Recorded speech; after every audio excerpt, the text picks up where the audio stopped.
السلام علیکم ورحمۃ اللہ۔ آج میں علمی اور روحانی لحاظ سے بحریہ ٹاؤن اور ملک ریاض صاحب کے بارے میں ذکر کرنا چاہتا ہوں۔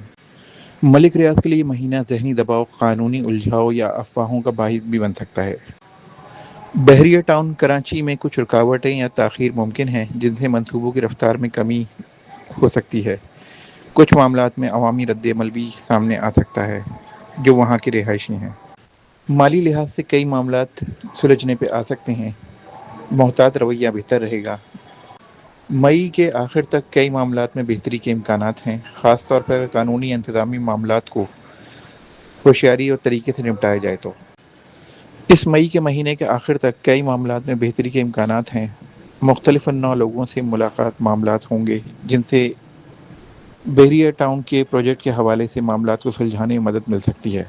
اس درمیان میں کئی معاملات میں سمجھ کے چلنا چاہیے، جلد بازی سے گریز کرنا چاہیے، اور جہاں جہاں معاملات پہ بات چیت چل رہی ہے ان میں سے ان جگہوں پہ بات چیت کی جائے جہاں پہ بہتر نتائج نظر آ سکتے ہوں۔